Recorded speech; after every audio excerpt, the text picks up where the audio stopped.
हाय दोस्तों, मैं आपका अनूप कुमार वाचस्पति। दोस्तों, हम मार्केट का थोड़ा सा एनालिसिस करने के लिए आए हैं। दोस्तों हम ये कैंडल देख रहे हैं दोस्तों मंथ की।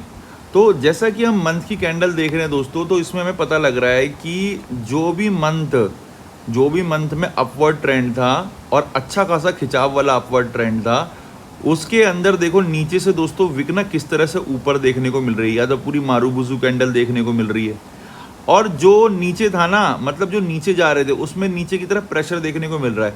तो दोस्तों अभी तक ना अपवर्ड था, बट ये जो दोनों गए हैं, ये देखो, ये जो है ये है आपका मार्च। ठीक है, मार्च से अप होना शुरू हुआ, मार्च अप्रैल, ठीक है, फिर उसके बाद मई जून, ये 4 महीने दोस्तों अप गए हैं। और उसके बाद जुलाई और अगस्त ये दोनों डाउन गए हैं दोस्तों। 4 अप जाने के बाद, ठीक है, 4 अप जाने के बाद जुलाई और अगस्त 2 महीने क्या हुए हैं, डाउन हुए हैं दोस्तों। ठीक है, और उसके बाद सितंबर में थोड़ा सा अप गया था, बट अब हमें दोबारा से ना ऊपर से प्रेशर देखने को मिल गया है दोस्तों। अगर आप कैंडल साफ साफ देखेंगे, अगर मैं थोड़ा सा साफ करके दिखाऊं तो देखो दोस्तों, ये है सितंबर की कैंडल और इसके अंदर आपको ऊपर की तरफ से प्रेशर देखने को मिल रहा है। ठीक है, डाउनवर्ड प्रेशर देखने को मिल रहा है दोस्तों, एक तरह का डाउनवर्ड प्रेशर देखने को मिल रहा है सितंबर के अंदर। ठीक है, तो दोस्तों यहाँ से गिरने की शुरुआत हम देख रहे हैं कि हो रही है। अब हम थोड़ा सा आगे के चार्ट पे चलते हैं दोस्तों। देखो दोस्तों, ये है वीक का चार्ट, इसे ध्यान से देखें दोस्तों आप। तो दोस्तों वीक के चार्ट में हमें ये दिख रहा है कि 30 जून को ये 24,618 के आसपास चला गया था दोस्तों। ये देख रहे हो आप, ये 24,618 के आसपास ये चला गया था 30 जून को। 30 जून से 6 वीक तक गिरा है 4 अगस्त तक। ठीक है, 4 अगस्त तक गिरा है दोस्तों, और 4 अगस्त के बाद ऊपर नीचे होना शुरू हुआ है। फिर ये 1 2 3, ये 1 सितंबर से ना ये 2-3 हफ्ते उठा है, और चौथे वीक में, सितंबर के चौथे वीक में ये गिरना शुरू हुआ है। ठीक है, तो सितंबर के चौथे वीक में 22 सितंबर से ये गिरना शुरू हुआ है दोस्तों। ये 22 सितंबर है, ठीक है ना। तो अब ये गिरना शुरू हुआ है दोस्तों। ये जो पहले जो ऊपर से नीचे गिरा था ना, ये लगभग हम देख रहे थे कि मतलब अगर आप मोटा मोटी मान के चलो कि 6 हफ्ते गिरा है, तो 6 हफ्ते में अगर आप 6 × 5 कर देते हो 30 डेज हो जाते हैं। 30 डेज में अगर 3 हॉलीडे भी निकाल लो तो 27 दिन बनते हैं दोस्तों आपके। ठीक है ना, 27 डेज बनते हैं, ये 27 डेज बनते हैं। तो 27 डेज अगर आप कैलकुलेट करें 22 सितंबर से दोस्तों, तो 27 डेज ना लगभग मैं फेस्टिवल भी आ रहा है तो हम 28 डेज मान के चल रहे हैं दोस्तों। तो 29 अक्टूबर में पूरा हो रहा है ये। ठीक है, 29 अक्टूबर में पूरा हो रहा है।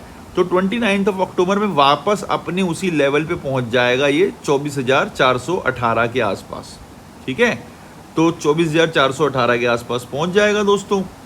अब ये जो पहले जो अप था ना, जो पहले जो डाउन था, वो अप्रोक्सीमेटली 1200 पॉइंट का था 6 हफ्ते में, जो देखने को मिल रहा है। अभी 1200 पॉइंट का नहीं होगा दोस्तों, अभी ना 997 पॉइंट का ही होगा, क्योंकि पहले 618 के करीब गया था। अभी जो उसका टॉप लगा है वो 400 समथिंग का है, 423 समथिंग का है। ठीक है, तो 997 का ही हम डाउन देखेंगे दोस्तों। आगे बढ़ते हैं दोस्तों।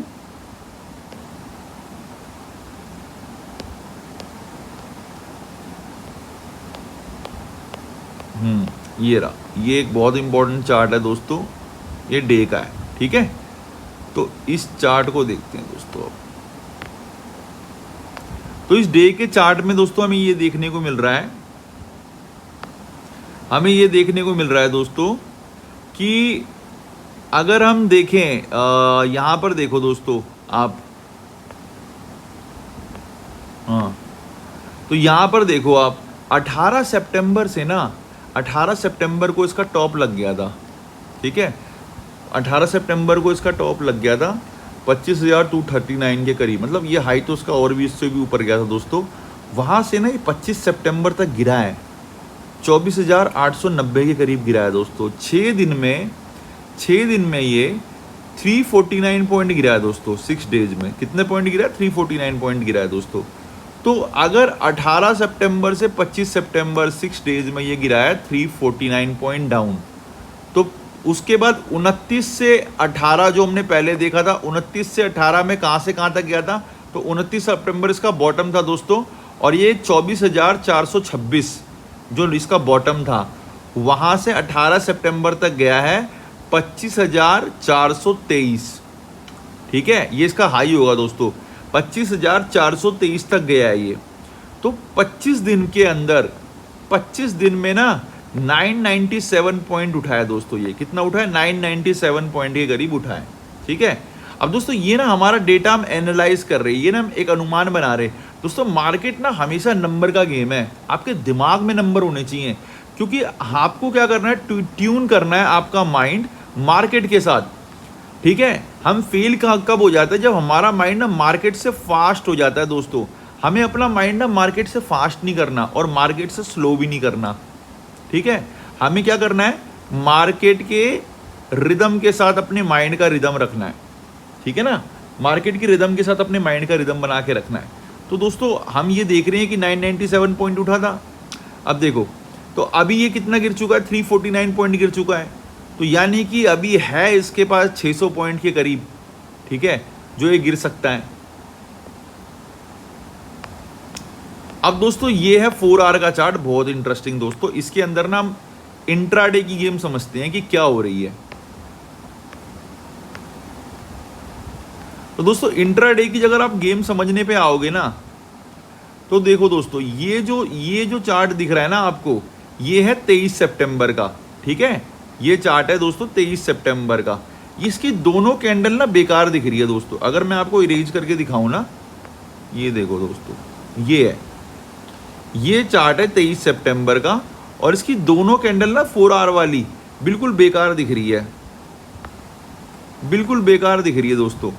ठीक है, तो इसमें ना बहुत ज़्यादा स्ट्रगल है और इसमें ना कमाने का बिल्कुल अपॉर्चुनिटी नहीं थी। ये साइडवेज मार्केट गया है, इसमें ये मार्केट सेलर्स के फायदे में रहा है दोस्तों। मैं एक बहुत इंटरेस्टिंग वीडियो बनाऊंगा और मैं ऑलमोस्ट उस पर काम कर रहा हूँ। आपको हमें ये पता करना है कि मार्केट ना बायर के फेवर में कब रहता है और सेलर के फेवर में कब रहता है दोस्तों। ठीक है, मैं आपको एक बहुत इंटरेस्टिंग बात बताऊंगा दोस्तों। मार्केट के अंदर आपको पता नहीं है, मार्केट के अंदर ना जैसे ही आप प्रीमियम को बाय करते हो, ठीक है, प्रीमियम ना डाउनफॉल होना शुरू हो जाती है। वो आपको दिखती नहीं है डाउनफॉल होना, क्योंकि उसमें कंटिन्यूस ना बाइंग होती रहती है। ठीक है, तो आपको ना वो एक फिक्स सेट पे दिखती है, बट वो ना असल में उसका जो रूप है ना, चरित्र, वो नीचे गिरने का है। अगर उसमें बाइंग होना बंद हो जाए ना, तो उसकी प्रीमियम ना धीरे धीरे डीके होती रहेगी। यानी कि प्रीमियम जहाँ से खुलती है वो ना असल में एक जगह गिरनी होती है, डाउनफॉल होनी होती है, बट उसमें बाइंग, इम्प्लॉयड वॉलेटिलिटी, ये दोस्तों इसकी ना एक बहुत फुल फ्लेज वीडियो बनाऊंगा, बहुत इंटरेस्टिंग वीडियो होगी। तो मैं आपको ये समझाऊंगा कि जब सेलर्स फेल होते हैं ना, तभी बायर कमा सकते हैं।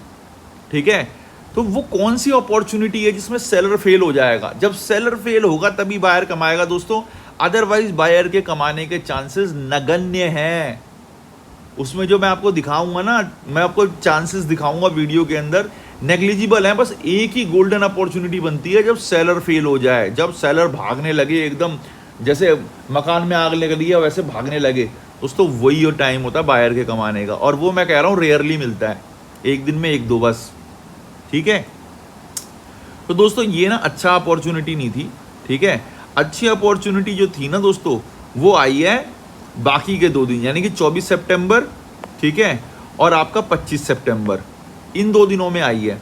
तो अगर मैं इसको आपको दिखाऊं ना ढंग से, साफ थोड़ा सा कर दूं मैं, तो 24 और 25 दोनों में ना जो पहला वाला जो दोस्तों पहला वाला जो कैंडल है ना, ठीक है, 24 सितंबर जो फर्स्ट कैंडल है, इसमें स्ट्रगल चल रहा है दोस्तों, स्ट्रगल। ठीक है, इसी तरह से 25 सितंबर की ये पहली कैंडल है दोस्तों, इसमें भी ना स्ट्रगल चल रहा है। ठीक है, एक सेकेंड दोस्तों, थोड़ा सा साफ कर देता हूं आपके लिए मैं, अब बताता हूं मैं। तो देखो इसमें ना दोस्तों स्ट्रगल चल रहा है। तो एक कैंडल जो होती है 4 घंटे की दोस्तों, ये 4 आवर का है, ये चार्ट ना 4 आवर का है। तो 4 घंटे की जो एक कैंडल होती है ना, वो होती है 9:15 से लेकर 1:15 तक की। ठीक है, तो यानी कि 1:15 के बाद सेकेंड कैंडल में ना हमें अच्छी गिरावट देखने को मिल रही है, अच्छी गिरावट देखने को मिल रही है दोनों दिन। यानी कि जो पहली वाली कैंडल है ना, वो जो चल रही है, वो चल रही है एक्यूमुलेशन, और जो दूसरी वाली कैंडल है वो चल रही है डिस्ट्रीब्यूशन। इसी तरह से इसके अंदर भी देखो देखो दोस्तों दोनों तरफ विक है, दोनों तरफ विक। जब कैंडल के दोनों तरफ विक हो जाती है ना दोस्तों, तो समझ लो कि कमाने की अपॉर्चुनिटी ना उसमें कम मिलती है हमें, ठीक है। और जब सिर्फ एक तरफ विक है और बॉडी लंबी है, विक छोटी सी है दोस्तों, नुन्नी सी विक है, तो इसके अंदर दोस्तों अपॉर्चुनिटी हमें अच्छी मिलती है, ठीक है। तो दोस्तों इस बात को हमें ध्यान रखना है कि ये जो हम देख रहे हैं ना, ये जो हम देख रहे हैं, ये हमें अच्छी अपॉर्चुनिटी मिल रही है सेकंड वाली में, ठीक है। जो सेकंड फॉल मिल रहा है ना, वो अच्छा फॉल मिल रहा है सेकंड हाफ का, यानी कि 1.15 से आपका 315 लगा लो या 330 तक का हाफ जो फॉल मिल रहा है वो अच्छा मिल रहा है। तो हमें दोस्तों संभल के चलना है, ठीक है। हमें डेटा देख के चलना है, ऑब्जर्वेशन करके चलना है दोस्तों। मार्केट की ना बहुत ऑब्जर्वेशन होनी चाहिए। मैं आपको पता है मैथ के ना वीडियो ना बना के बता नहीं रहा दोस्तों, क्योंकि ना मुझे लगता है कि जब मैं मैथ बताऊंगा, अब मैं मान लो ये है, इसके ऊपर फंक्शन बना दूंगा, अगर कोई मान लो फंक्शन बना दिया मैंने, ये एक सेकेंड, ये मान लो ये फंक्शन बना दिया, अब इसमें ना कोई इक्वेशन बनाई मैंने, उससे मैं मैक्सिमा निकाल रहा हूँ, मैक्सिमा की वैल्यू ये होगी या मिनिमा की ये होगी। तो दोस्तों मैंने ये देखा है ना कि लोग ना मार्केट को ना लीनियरली समझना चाहते हैं, ठीक है। लोग समझते हैं दोस्तों, लोग समझते हैं कि मार्केट जो है ना वो है लीनियर। दोस्तों मार्केट ना लीनियर नहीं है। मार्केट, एक सेकेंड दोस्तों, मार्केट जो है ना दोस्तों, मार्केट ना लीनियर नहीं है। मार्केट जो है ना, मार्केट है दोस्तों आपका फंक्शन में, ठीक है, लीनियर नहीं है दोस्तों। ये देखो आपको ये लीनियर लग रही है मार्केट, लोग समझते हैं कि मार्केट देखो दोस्तों ऐसे चले, देखो ऐसे ऐसे ऐसे चले, ऐसे नहीं चलती, यूं यूं यूं करके मार्केट चलती है, ठीक है। एक पर्टिकुलर कर्व होता है और इसका भी एक इलोंगेटेड कर्व है। उस कर्व के अंदर ना हमें मैक्सिमा मिनिमा निकालना होता है दोस्तों, कि मैक्सिमा है मिनिमा है, फिर उसके बाद ना यहाँ पर मैक्सिमा बनने की प्रोबेबिलिटी कितनी है या मिनिमा बनने की प्रोबेबिलिटी कितनी है, फिर उसके बाद अंदर दोस्तों इन्वर्स ट्रिग्नोमेट्री भी लगती है। दोस्तों मैं चाहता हूँ वो चीज़ बताऊँ, ठीक है। और मैं बहुत सारे जो मॉडल है ना जिसपे मतलब बनाते हैं ये लोग, जो बड़े बड़े जिस मॉडल के ऊपर प्रोग्राम बनाते हैं कंप्यूटर के, दोस्तों वो भी बताना चाहता हूँ। बट मैं ये देखता हूँ दोस्तों कि पहले ना धीरे धीरे आपको प्यार देना शुरू करो मेरी वीडियो पे, लगभग मतलब पूरी देखो, आप एक कंक्लूजन पे पहुंचो। मैथ की वीडियो बना दूंगा दोस्तों, शुरू के 5 मिनट देख के आप बंद कर दोगे, या 1 मिनट देख के बंद कर दोगे। आप सोचोगे यार कितनी वो है, डिफ़िकल्ट है।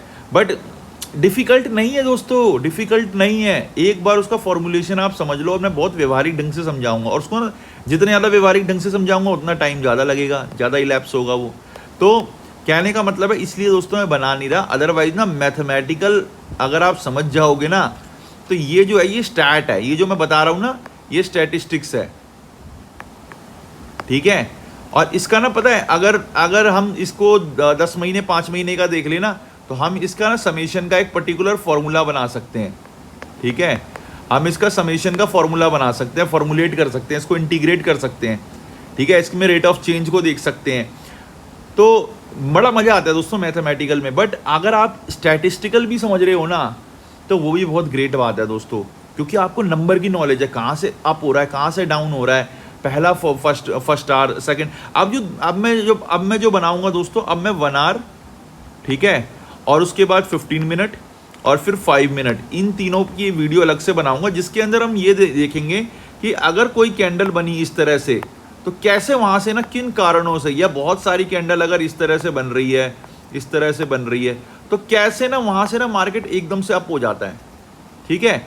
और अगर मान लो बहुत सारी कैंडल ऐसे बन रही है, ऐसे बन रही है, इस तरह से बन रही है, या इस तरह से बन रही है, तो कैसे मार्केट ना वहाँ पे डाउन हो जाता है।